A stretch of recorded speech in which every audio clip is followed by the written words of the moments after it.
Welcome to Module 2. It's slightly brief in appearance, but these are things that I need you to start working on. What is Module 2 about? Developing a topic, identifying a topic, refining your topic, also known as narrowing down your topic, securing background information, developing a research question, and you're going to continue to work on your annotation project in some new and different ways. Succinctly, this may be called, and this grammar may be iffy, Google better. So I'll need you to review, again, choosing a topic video.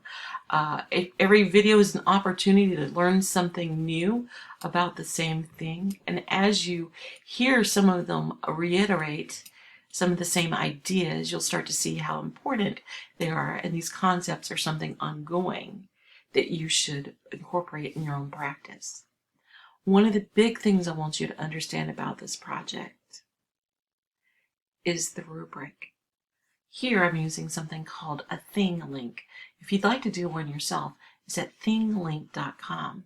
But just go over these pieces, and this has a video, and we have some other things. But I really, really want you, that's the smoke in my voice, I think.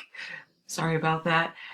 I want you to look at exceeds, meets standards, nearly meets standards, does not meet standard. That's a key part of the rubric process. The rubric is about the criteria for grading, essentially.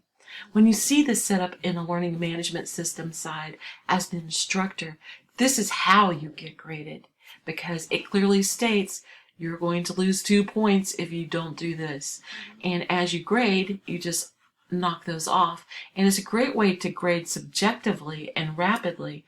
But as a student, you may not understand that it's not actually the assignment instructions that may be getting your grade, but this object called the rubric that's attached to it. So always make sure to look at it. And I also want to let you know it exceeds standard. Just because they ask, say, for 5 major references, the expectation could be something like 10. That's the minimum you have to do. These are the minimums, and these are how you lose points. So I want to make sure that you go through that video and understand this process. I also, if you wanted to read it out, put some of these pieces here. You could go see the script and the video more directly in this area. I'm not sure what kind of device you're working on, so I wanted to make that easy for you. So if you're like, hey, this is this, yes it is. I just want to make sure they're able to read it wherever you are, whatever you're using. Then you're going to have a very brief little quiz. And then it's going to talk a little bit more, very briefly, about the process of narrowing down your topic. And then we're going to have you look at gathering some background information. This is really important, especially if you have something that says, I want 5 scholarly articles, and this is something kind of new, and no one has been writing or researching about it.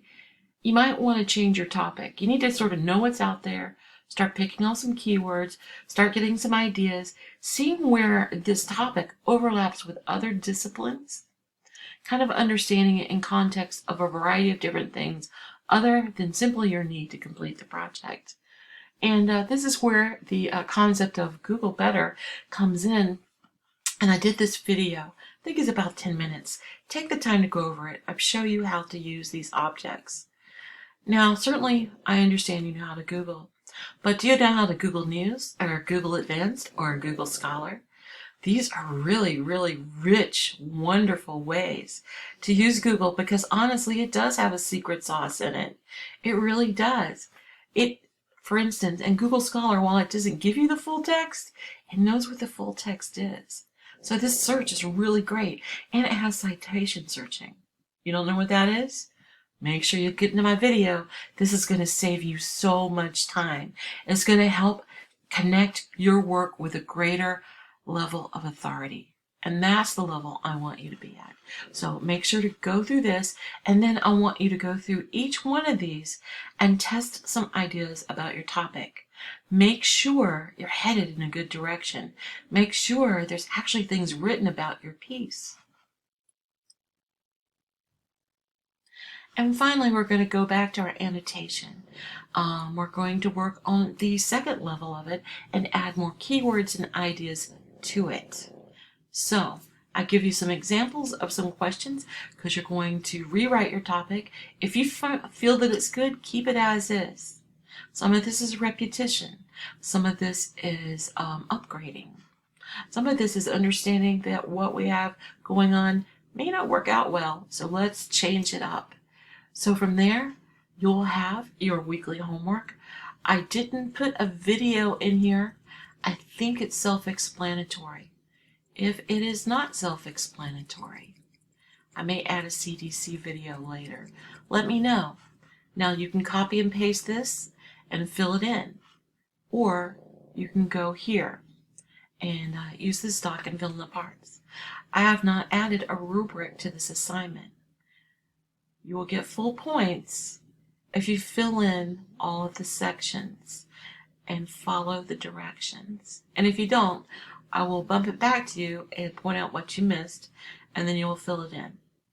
That is the expectation for this particular annotation project update.